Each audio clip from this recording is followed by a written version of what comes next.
I'm here with Chaplain Major Tzvi Teitelbaum of the U.S. Army, and we're going to be chatting everything from Jews in the military to the way the military works and everything in between.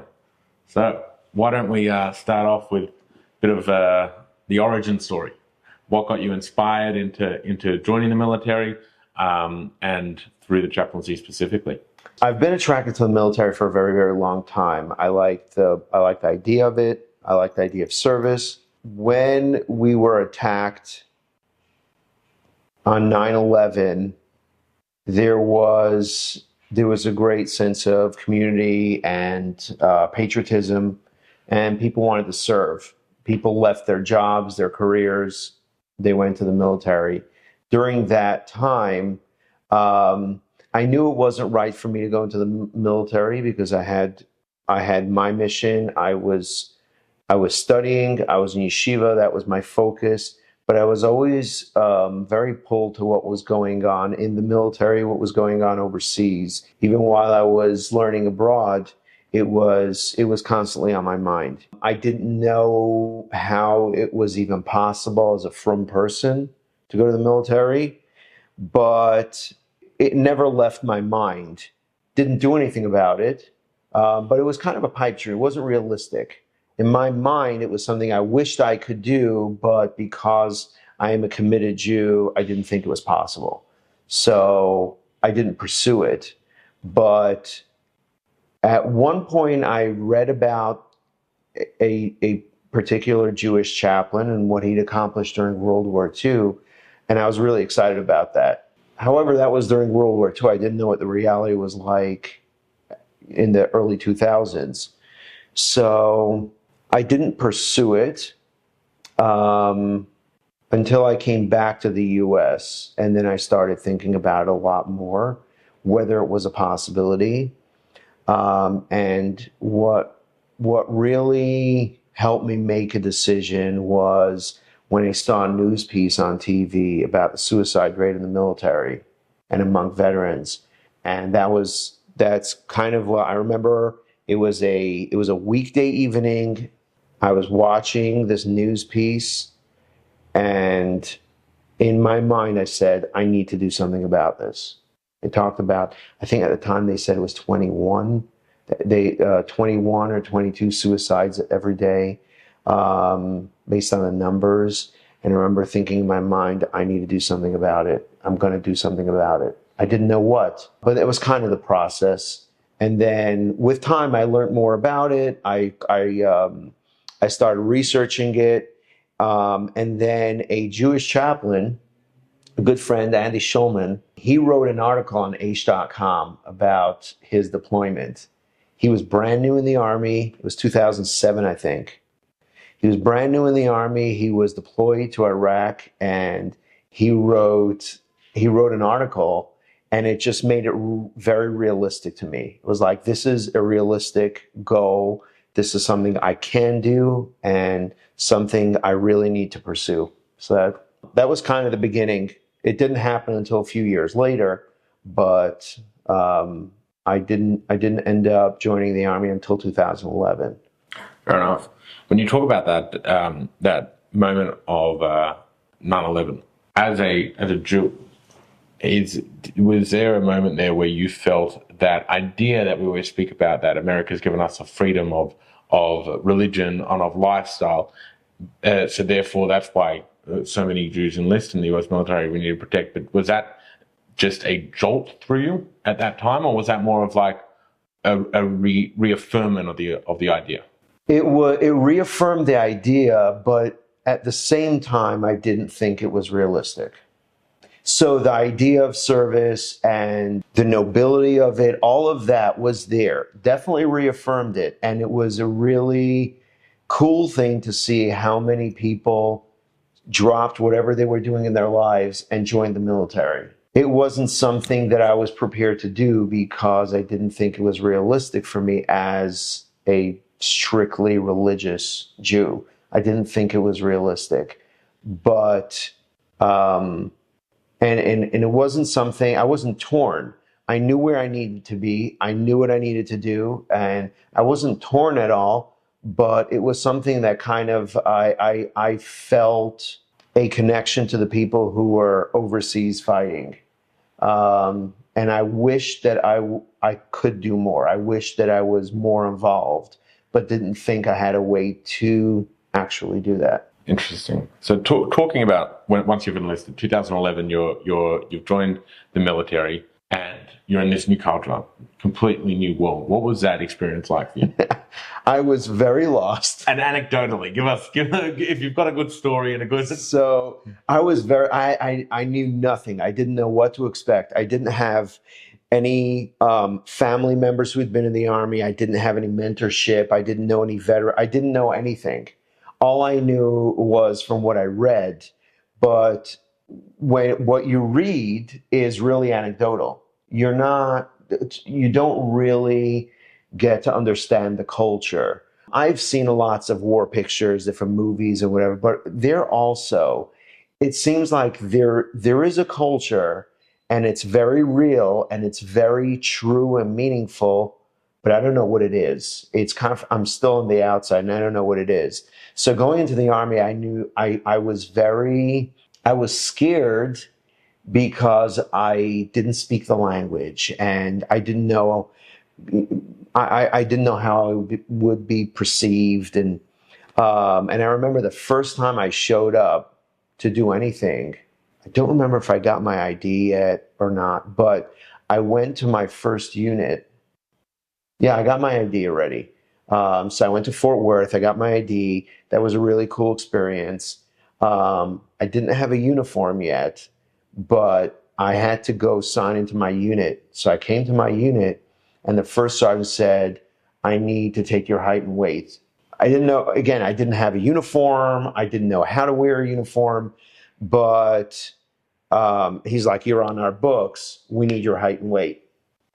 So I said, "Okay, what do you need me to do?" He says, "Well, you need to be in uniform for height and weight." I said, "Okay, I don't have a uniform." He goes, "We'll get you a uniform." So think about it, like to a civilian, what's the difference? You're wearing shorts and a t-shirt, get on the scale. And he's like, "No, this is an official function to take your height and weight. You need to be in uniform for height and weight. It can't just be shorts and a t-shirt." So he borrowed a uniform from somebody, and I came back from the restroom from changing, and the t-shirt was out. And he came and he met me in the hallway and he stopped me, said, the shirt has to be tucked into the shorts. And I felt really silly, but I was really excited because I saw that there is an order to everything. There is a place. There's instructions, how we do it, why we do it, and it's very similar to what I think about in Judaism. There's a time and place for everything, and there's a way we do it.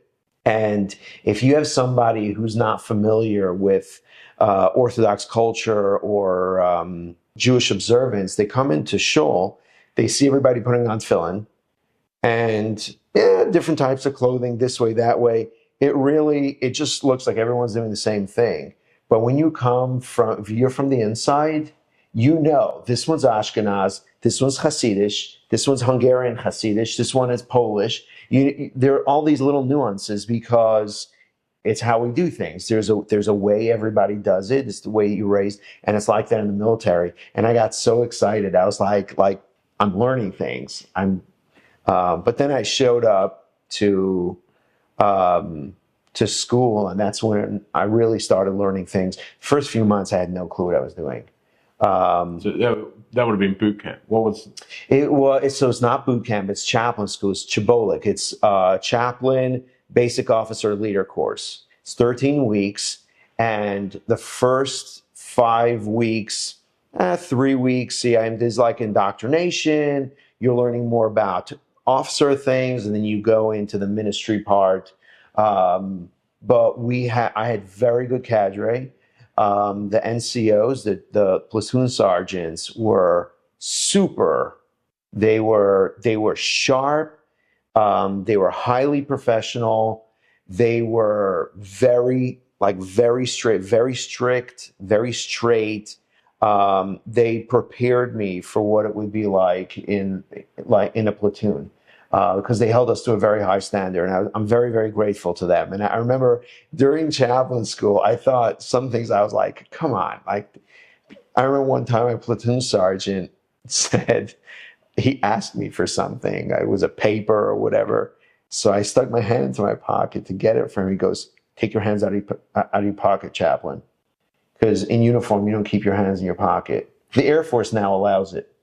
Few years ago, the Air Force now changed their regulation. But in the Army, in uniform, you don't keep your hands in your pocket. So he asked me for something. I stuck my hand in the pocket. And he says, "Get your hands out of your pocket."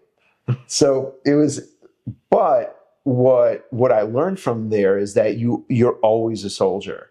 You're in uniform, even out of uniform. When you join the Army, you are always a soldier. And doctrinally, that's the expectation. That's according to doctrine. When you enlist, while you are in the service, you're expected to be a soldier 24/7, not just when you're in uniform. And you're held to that standard with your conduct, your behavior. So it was a lot of fun. But I was scared in the beginning. There is a language you speak in the Army, and I didn't speak the language. I certainly didn't know what any of the acronyms meant. And I remember always the first year or two, always thinking, I'm never going to learn. I'm never going to know this. And didn't take so long. I became very comfortable in my surroundings. And there is no question, the longer time that I'm in the Army, that I'm in uniform, there's no doubt it's where I belong.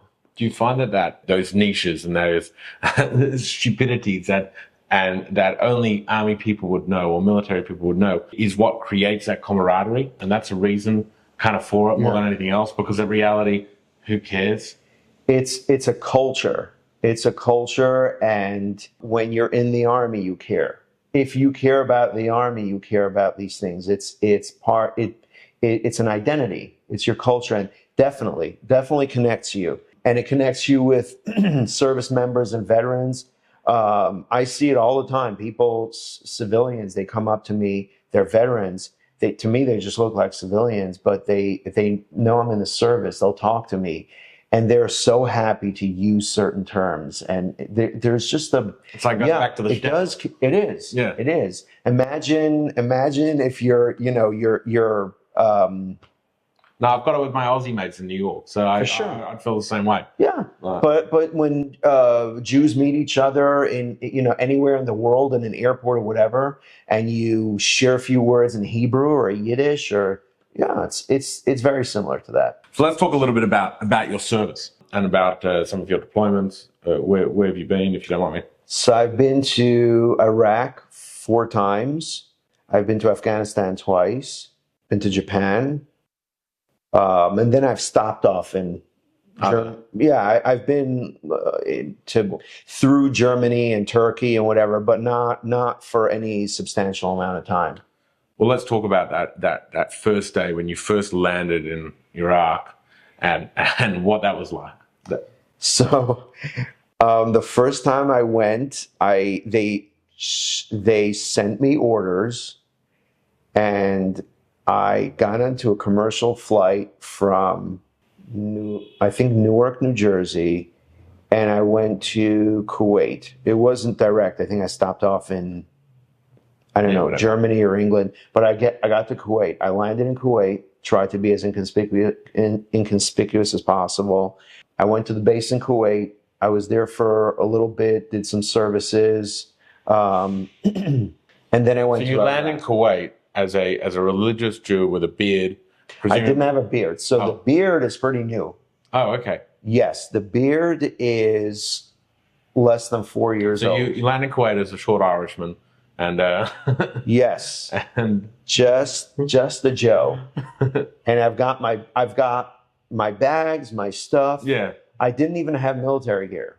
I had uniforms, but they were in the bag or whatever. Yes, but I didn't have military gear because, again, I wasn't issued anything. They just sent me orders, and I showed up commercial.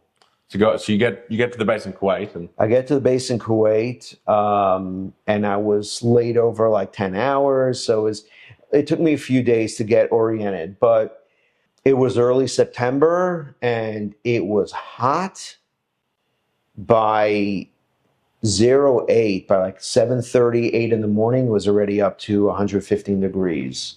It was super hot. It was super bright because the sand is very light. So I remember that was a shock for me coming out of the tent, because I came in the middle of the night. I went into a tent. I came out and it was like, it was glaring, but super hot. Definitely felt like I was in a different world. I was overseas. I was not, there was, but I was excited because I was like, this is the Army. The Army overseas. It's not just a mock-up or a training base or a capstone or whatever. This is over, like, I'm here and I'm sleeping in a tent in the desert. And like, I was like, this is why I joined the Army. And it was very, very exciting. I did several services over there, holidays, made some great relationships. And then I went to Iraq. Also, I went by myself, and I didn't even have, usually you get we refer to them as mics sometimes, but you get a religious affairs specialist who goes along, and they're your security and logistics, and they help you out. It used to be called a chaplain's assistant, and that's basically, it's a lot of their function. But I went without one. The Air Force, for some reason, wouldn't let me get on a flight. I don't remember why, but I was already at the Air Force Base, Ali Al Salim, and they wouldn't let me get on a flight. But we found out the Army was flying a C-12, a small 7-seat aircraft. And the Army was like, yeah, sure, come along. So you got to Iraq in a little 7-seat tuk-tuk. Yes, and the little with the propellers. Wow. It was, yeah, it was cool. And that would have been, at that time, that would have been landing literally in a war zone. That's not. That was a war zone. That's not a muck around. Right. So at the time, that was a war zone. ISIS was running the place. We flew in blackout conditions. That means there was couldn't even have an MP3 player, nothing. Like, it was blackout. What's the reason for that? Because of radio jamming, radio transition? So they shouldn't, like, they don't see any aircraft, because if they see any aircraft, they shoot at it. So they didn't want any light. And if you have a little light, and I guess they know maybe it reflects off something, or they can pick it up. I don't know. But it was blackout conditions. They did have a flare system, a decoy system on the airplane. So they said, if you see flares during the flight, just know what it is. It's decoys, because we're being shot at. And they said, we'll see if we get shot at. There'll be combat maneuvers. Make sure that you're strapped in well. Make sure everything's tied down, because if we start with the combat maneuvers, things are flying all over the place. So it was uneventful. We got into Baghdad. Then I took a rotary flight. I got on a Chinook, and I flew down to Union 3. That's adjacent to the embassy. That was the first time I came to Iraq. Wow. So what's that experience like when you're in this little base, and then right outside, things are happening? It was, so that part was exciting. That part I thought was really cool. Like, I'm finally, like, all these years, I wanted to be in the front. I wanted to be part of the defense. I just wanted to be there. So that part was exciting, knowing that there was stuff going on outside. Being there was surreal for me, because all these years that I was so detached. It was other people out there fighting. There were thousands of troops who came through here for years. People lost their lives. People accomplished things. People changed the dynamics of the war, like right here. And being there was just, it was very surreal for me. It was surreal. It was exciting. I take chances. I get a rush. So the first day I got there in the middle of the night, because there are no flights at the time. There were no flights in, out, or around Iraq during the day, because everybody gets shot at. So I got in the middle of the night. The next day, I decided I wanted a haircut because Sukkot was coming up. There was nothing on that base yet. We were just coming back to Iraq. There was nothing. So, but they did have a barber shop. So there was no, you couldn't buy anything or snacks or whatever. There was a chow hall, there was food there, and that was it. But there was a barber shop. So I come in there and they see me, and then I took off my hat. They saw the yarmulke. So the guys thought, like, they look at each other. They give each other this look, and I'm like, okay. I took off my top and I have my tzitzis. So they, I sat down, I had a haircut. It was a young guy, and I was a little bit tense. I was like, okay, this is exciting, but it can go south real quick. And as I'm sitting there, he finishes the haircut, he pulls out this razor, he flips out the blade, and he goes, "You want the razor in the back?" And I'm thinking, he's got an open blade by the neck. Like, I can end up in the news tomorrow. Like, I was like, yeah, sure. But it was tense. I was, but I was excited to try to do something. See what could happen. Well, on that kind of note, did you ever go out with any units on any, like, outside the base? So like that? Not then. I had on others, very uneventful. At that time, I did not. It was, the base that I was at was mostly Special Forces. Right. Guys who, you never know. I didn't know if they were Special Forces or they were contractors.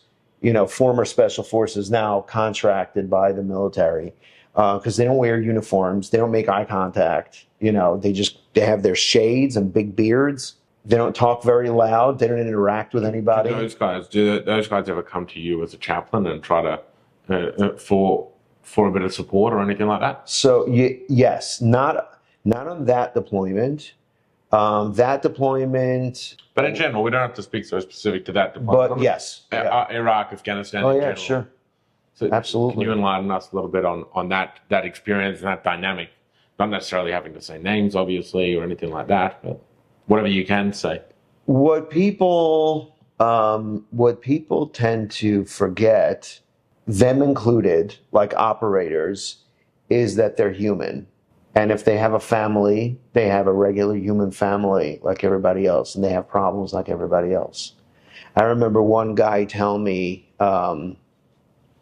Green Beret, he was actually a mentor of mine, a sergeant major, great guy, but he spent over 20 years in Special Forces, and he told me that after several months, like 5 or 6 months in Iraq, he came back to Kuwait for something, just for a few days. And he said he remembers going into the chapel looking for a chaplain, and he lost several buddies. It was a very rough deployment. And he said that it was a Jewish chaplain. Doesn't remember who the guy was or whatever, but he says he remembers talking to a Jewish chaplain, and he didn't realize how run down he was. He started talking to him because he was his head wasn't straight, and he started crying, and he said he was crying like a child for the longest time. And he's like, just get me home. I just want to get out of here. And then obviously chaplain wasn't going to be able to do that, but the chaplain was kind. He listened to him and whatever. Anyway, he said going back to Iraq, he was mortified. He was so embarrassed. He's like, we expect more from ourselves. You expect, like, we're the tough guys. We're the killers. We're the, and they put on that front, but they're human beings. They're all human beings. So they've got their head in the game, and they accomplish incredible things. But my job as a chaplain is to always remember the human side of them. And as much as they try to hide it, it'll creep up. And we have we just have to nurture and take care of the human side of ourselves. And it's my job to remind service members and leadership to remember the human side of the warrior and to nurture that. You touch on a point which I find so interesting about being a chaplain, which is you're talking about a Jewish chaplain and clearly a non-Jewish Catholic Special Forces guy. What was that change or shift in perspective as a rabbi to go from caring about the Jewish community that's specifically connected to you to it doesn't matter faith, ethnicity, creed, nothing. I am going to do my best with my abilities of my background to support them as well as respect their religion, not try to make them Jewish or anything like that. For me, it was very seamless because I went there for ministry. I came to the Army for ministry. I didn't understand a whole lot about the military and what I was doing. And somebody actually tried. There was a chaplain at the time. He was a lieutenant colonel. He retired since, but I reached out to him and I told him I wanted to do outreach and, I was into the Kiruv and whatever. And he was very discouraged. He's like, you don't belong in the Army. This is not the place for that. Stay, you're out of your element. You don't know what it's all about. But I was undeterred. I came to the Army. But again, the reason I come in thinking that I need to do something about the suicide rate, I knew it was hardly going to be any Jews. I was excited about learning about different backgrounds, faith groups, cultures, and that I learned about in chaplain school in CBOLC. There was a class of 126 of us. That's where I learned about all the different demographics and dynamics and religious things, and that was interesting to me. I loved learning about it. I found it fascinating. But being able to minister to people, for me, it was seamless, though I judged myself very hard. So I was always thinking in my mind, am I connecting with them? Are they just seeing me as a Jew, or are they seeing me as a chaplain? Are they seeing me as an asset, or are they just seeing me as like a place? Like I judged myself pretty hard. But with time, the better I got at my job, the more I learned, the more mentorship I received from senior leaders, both officers and enlisted, I realized that it's a good chaplain. It should make no difference. You said that you would review kind of internally, cheshbon nefesh, what you had said to people to try to be actually better at yourself. Are you able to touch on any of those conversations that you remember as being pivotal in how you were able to adapt to a Christian faith or a Muslim faith or other faiths? I don't know if to adapt when people need something specific to their faith, they're going through an issue, and as a Muslim or a Christian or whatever, their issue, they're having a crisis and they're of committed faith, I try to get them to a chaplain of their faith group. So I've had soldiers who would ask me, I'm struggling with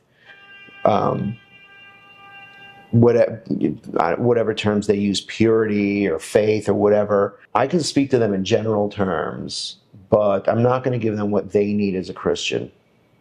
So then I'll get a chaplain who I trust. I remember a lieutenant soldier. A lieutenant, he came into the chapel in Kuwait. This was during my second deployment. I had just got back from Iraq. It was a Friday morning. I got back from Iraq a few hours before. It was a Friday morning. I was going to do a service in Kuwait before I head back to the States. And a lieutenant came in, and he had an issue. He was in a really bad place. But the issue he had was because of his own actions, that he got himself into a situation. I helped him through that issue. We straightened everything out.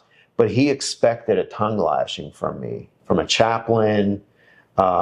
He expected something from me because he came from a Christian background. And he he asked me some questions, like leading into it, like expecting me to hit him back.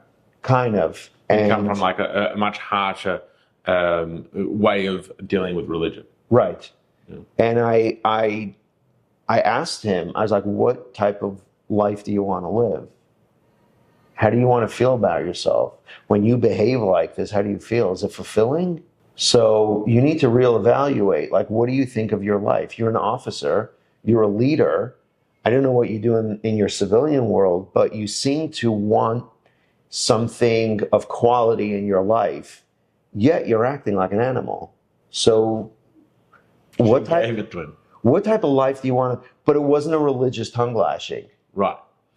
When a soldier came to me several months later and asked me about a similar issue, and he said, I'm struggling with this, I'm trying to be good because I want to be a good Christian, but I'm struggling with it. So then I got a Christian chaplain to talk to him, because I can't speak for that.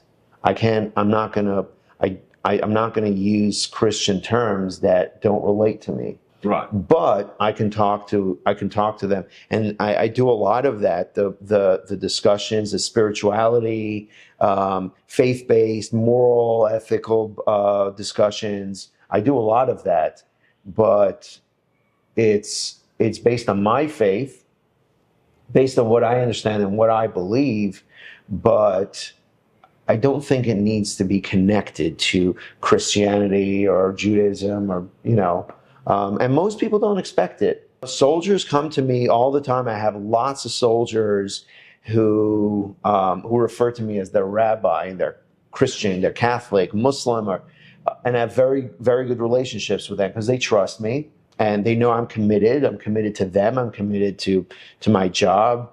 It doesn't have to be specific faith-based. Certain things, yes. Certain things.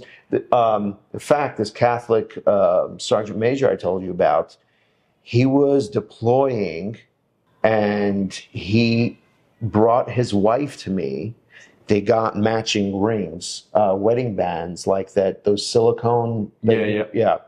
So he brought his wife to me. She traveled down from wherever. They wanted me to bless their rings before the deployment. They had just gotten the rings. They wanted me to pray on it and bless those rings. They're Catholic. Why don't they go to a priest? And he was like, no. He's like, you're my guy. You're my chaplain. I know you. I trust you. You've been there for me, for my family every time. There's no reason it should be an obstacle or a problem if you do your job right. So that's been my experience. Let's shift topic a little bit, if you don't mind, and talk about that experience in being in the Middle East as a religious Jew and as an American, and what that was like. Just, I'm sure at times you were able to go outside of the base, walk around and do some kind of stuff. Are you able to talk a bit about that? So Iraq and Afghanistan, I think I'm hated more for being an American soldier than for being a Jew. I think I'm more at risk for being an American soldier than I am for being a Jew. Kuwait is a different story. So when you go to places like Kuwait or Qatar, Bahrain, Saudi Arabia, they like the U.S. troops. We're there by invitation of these countries. So they like us there, they want us there, but they don't like the Jews. So there I had to be very careful. Like, even though I don't think anyone from the military or the police or a cleric is going to bother me, but if just some random maniac decides to attack me, then they may or may not get into trouble, but I'm going to get hurt. So that was a concern for me. But in Iraq and Afghanistan, I just took the regular precautions as everybody else. I wear my Judaism very boldly, specifically, because so many Jewish service members think they need to be in hiding. I try to be bold. Can you touch on that a little bit about soldiers that you may have spoken to over the years that feel that they have to hide their Judaism? This last deployment I just got back from a couple of months ago was the worst ever that I've seen it. Soldiers scared to be identified as Jews. Two separate locations in Iraq. Can Can you tell the story a little bit? I had a chaplain who brought me to see a soldier.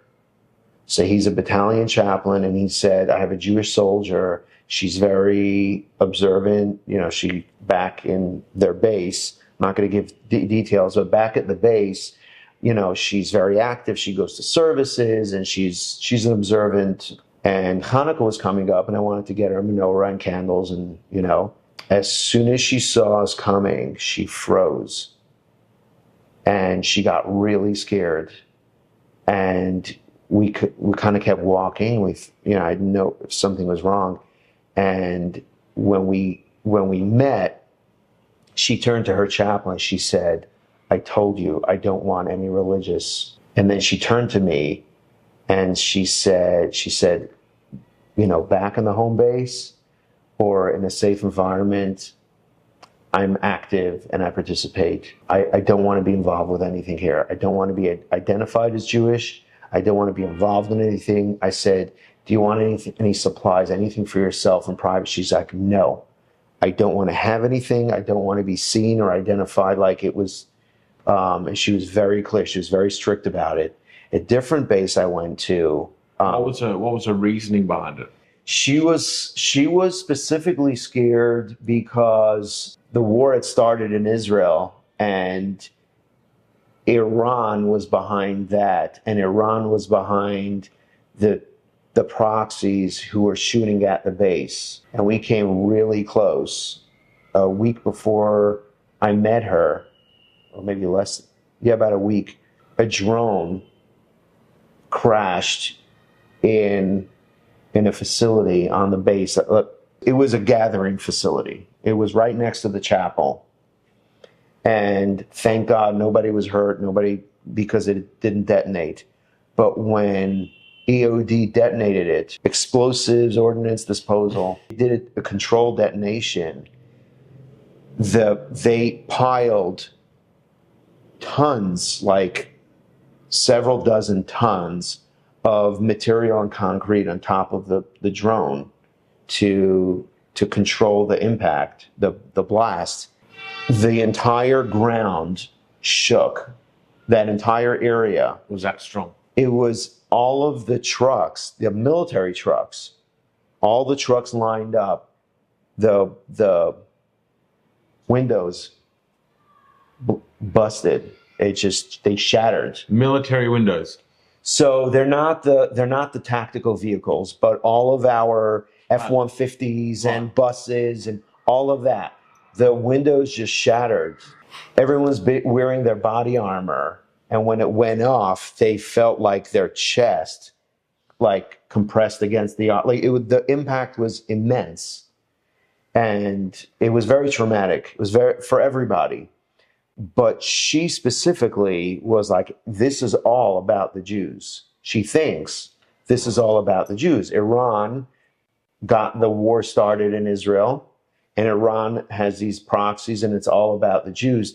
And the U.S. is being targeted because of their relationship with Israel, because of the Jews. So she kind of connected everything in her mind. But there were other service members who were scared because of what was going on at universities here in the States, all the hate towards the Jews, what was going on in Capitol Hill, in the halls of Congress, where there was hate being expressed towards the Jews, towards Israel. So they don't want to be identified because there are other soldiers, they're listening to these things, they're in the news, they're reading it, they're listening to it, and they think it's legitimate.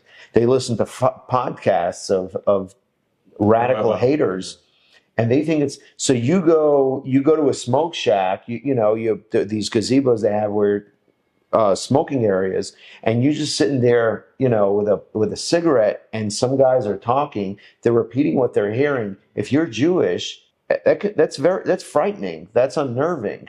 They think that all the problems that, including COVID, everything is because of the Jews. So for service members to see that and hear it makes them just not want to identify themselves as Jewish. Yeah, I think that's a problem that's been occurring throughout what I've seen since October 7th is that Jews either have had that post-Holocaust, like just completely hide your Judaism, or the other way. The opposite, right. We need to be full frontal about it. But I didn't realize that you were just in Iraq, just over there in these past couple of months. So can you tell me a little bit about what that experience was like, and specifically after October 7th, getting hit by Iranian proxies more consistently, the United States actually having to rank back up the defenses, and what that whole situation would felt like. It felt very real. Like things were just real. You don't go anywhere without your battle rattle, the helmet and vest. Their protocols are stricter for safety. Safety protocols are stricter.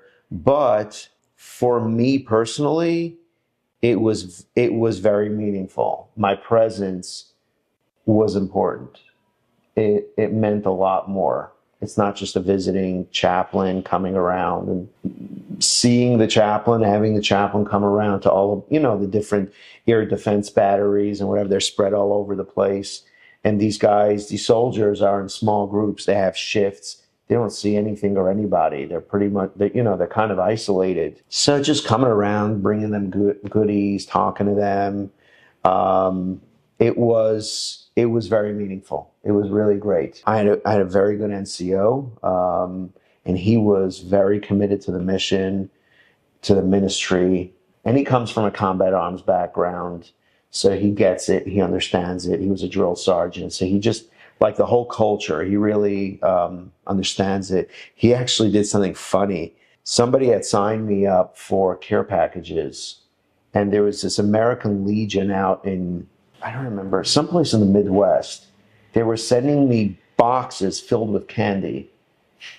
And I was trying to get rid of, just give them out. And, this guy. Well, some of it. But this guy prepared a box. We opened the box, and he prepared it near the door of our room where we were staying in the housing, to grab it when we have to run to the shelters in the middle of the night, to the bunkers, to grab the box and hand out candy. So to him, it was like really exciting because it's the middle of the night. Right. Yeah. And you got to get out of bed. So how often was that happening in these past few months on an American base, that you have to? Several times a week. Several times a week. You're waking up, attack. And how often did those sirens eventuate in an actual detonation on the base? Very few. So there is because of our defenses, or? So two reasons, yes. But when they would attack, it would be like 5 times in one night. Or, it wouldn't be, it would be sporadic. It wasn't consistent.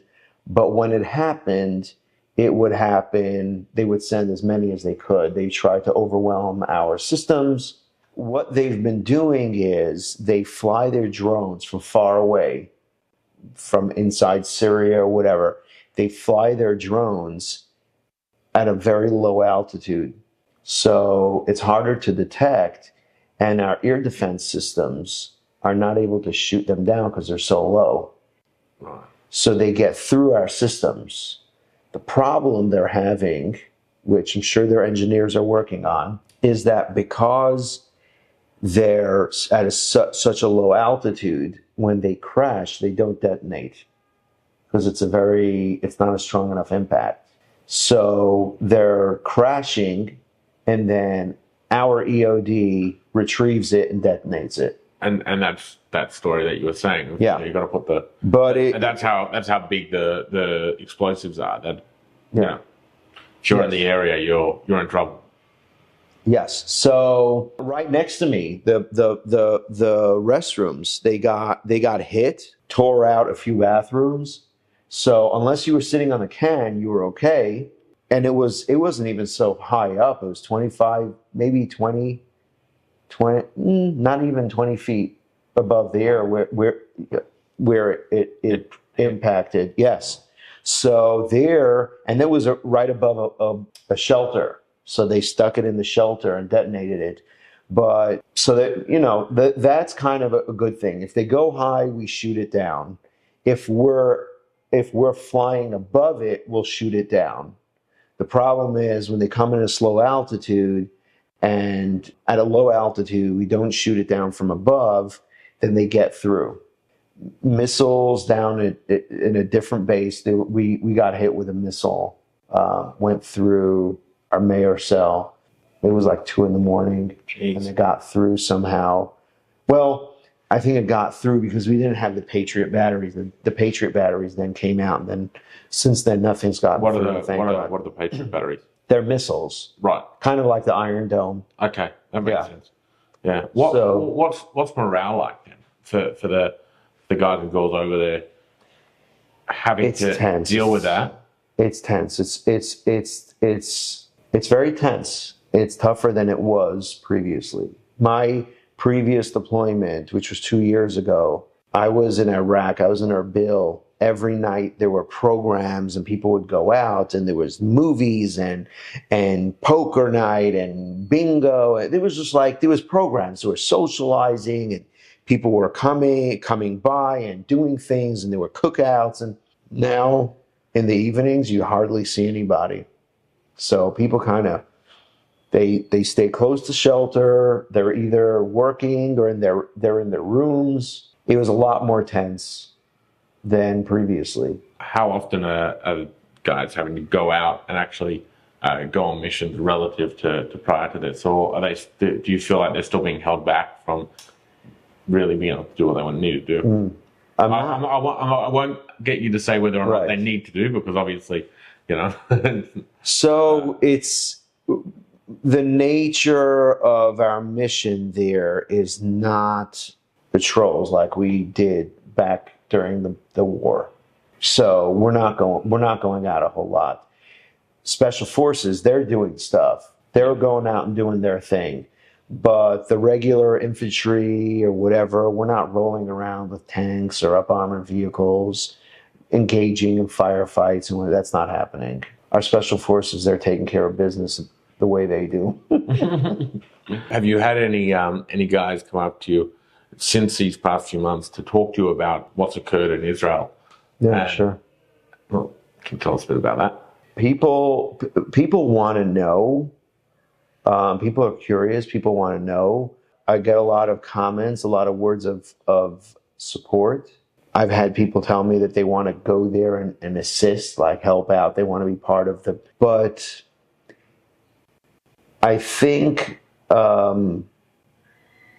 more people are afraid to broach the subject because it's very political. They don't know what to say. Is it right? Is it wrong? Kind of like having a discussion on race. People just stay away from it. Just stay away. Yeah. But do you tend to get the private, just letting you know, we're behind you, that kind of thing? Yes. In fact, I've had several soldiers ask me how to spell things in Hebrew that they want to get tattooed on themselves. And soldiers show me tattoos in support of Israel, and they're not even Jewish. You touch on an interesting topic, which is a little bit different to what we've been talking about, which is the tattoo culture in the military. Yeah. I don't get it. Oh, well, I was going to ask you if you have any insight there. I don't get it. But I think it has more to do with my personality. Right. I don't like to mess with things. I like things to be unadulterated. Like, this will be unedited then. Like when I buy a car, I don't do anything to it. I don't put in extra features and lights or whatever. I don't want any of that stuff. And if it's a vehicle that already has those things, I avoid it.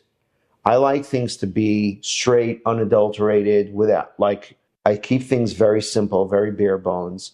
And to me, the human body is beautiful and precious, and there's godliness to it.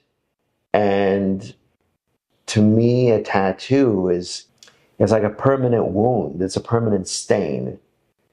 I don't get it.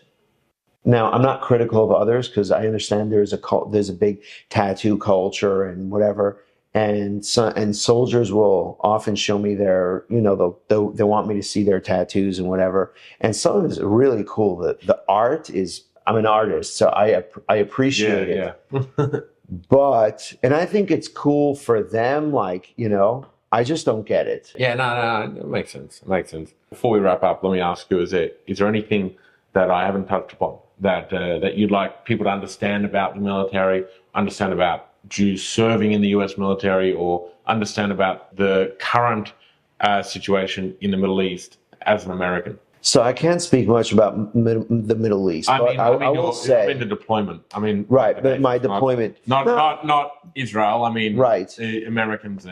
I had a very good experience. There's not really much to add to that. But what I will say is something I learned from Chaplain Felsenberg that he learned from a previous chief of chaplains. That chief of chaplains, he was a two-star general. He said, if you try to balance things, balance your military and life and family life, balance your military or whatever it is, you're going to fail. You can't balance. It has to be integrated. It has to be one thing. To be an observant Jew in the military, it's a great experience. It's not an easy one, but it's a great experience. And if you're 100% committed to your Jewish observance, and you're 100% committed to your professionalism as a soldier, you get to merge the two and integrate them, and it becomes who you are. You become a stronger, more conscious Jew, and you become a better soldier. The idea of going to the military where there is no, not much kosher food and no minyan and whatever, it's very scary if you rely on the environment around you to keep you Jewish. You saw the anxiety people had during COVID when shuls closed. Now, no minyan, and they freaked because they don't know how to daven. They come to shul, it's a social event. You come in, you throw in your talis and tefillin, you say hi to this one, you talk to that one, you come there, exactly, you chop Baruch Hu there, a Kedusha there, whatever, you take off your tefillin, you're gone. So how are you going to daven at home now? In the military, you're so far removed that you have to create your personal Yiddishkeit, that you're taking everything you learned in yeshiva, everything you learned in school, everything you learned in seminary, you grew up with, all of those years, you use those as prep. Like, how do I make it mine now? My davening, my kosher, all of those things. It's not going to be convenient. It's not going to be easy. There's a lot you need to learn of, different halachas and whatever. But all of a sudden, you daven or you don't daven is your business. Nobody's going to know or nobody's going to care whether or not you davened. If you don't show up to shul, people will know. If you don't go to shul, your family will see that you didn't go to shul. It's an entitlement all up to you in the army. I've had so many times where soldiers would try to get me to eat when they're having barbecues or whatever. We're talking about, let's say, after a few weeks out in the field, and I'm eating pretty much fruit and cereal and whatever is kosher, not much. And then they have this barbecue or pizza or whatever, and everyone's indulging and excited, and everybody knows that I haven't been eating. And soldiers will beg me to eat. They're like, no one's going to know. And they don't get it. They're like, it's made me much more conscious of my Judaism. I appreciate it way more. Do you feel that those soldiers respect you more when you say no? Without question. That was actually where I gained a lot of my credibility. When they see me at 3 a.m. And that wasn't your reasoning for it. No, it is what it is. But they know that when it comes like the Army values, commitment, integrity, these things, they know that I'm loyal. They know that if we go down range, I'm not going to compromise. I'm not going to think about myself. I'm going to think about the mission. So when they see me at 3 a.m. trudging through the slush and snow and it's miserable and whatever, and they stop their cars and they beg me to get in. They beg to give me a ride, or it's 97 degrees and I'm walking 3.5 miles for whatever it is, and I'm not going to compromise on where I need to be when I need to be there in the right uniform. I'm a soldier, so I'm not going to compromise on that. And I'm not going to compromise on my Jewish observance. It gives them, in my observation, it gave them a sense of comfort. This guy is for real. It gave me credibility, and it definitely helped me a lot. It's made me appreciate Torah observance way, way more. And I take on psukim that are very strict, but it's it's what I do. It's how I do it.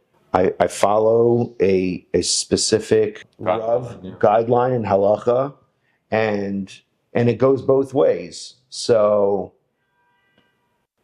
I am strict. I am very stricter than my family, stricter than most people in my community, in my shul or whatever. And I don't see it as an inconvenience to me. What I will say is that the military, although they don't understand me, that the religious or whatever, they respect it and appreciate it, and they try to understand me. In the frum community, they're just you look like it's just a different world. Meaning them looking at the military. Yeah, they're like, I feel more understood in the military than I do in the frum community. Right. Wow. The military gets it more than the frum community. They're like, yeah. You're in the military, like what? It's just such a foreign concept, I think, to so many religious people, religious Jews, to go to the U.S. military. Right. It's such a. I pay my taxes. But to them, Yiddishkeit is really it's a communal thing. It's very cultural. It's very communal, and you don't have that there. You right. Sometimes one or two Jews in the middle of whoopity whoop. Right. Yeah. But it makes it really. It makes it very real for me. Thank you very much for all that you do. Absolutely. It sounds funny in this accent, but for serving this great nation of freedom, and look forward to. I'm grateful for the opportunity. Yeah. My pleasure, absolutely. Mate. Cheers.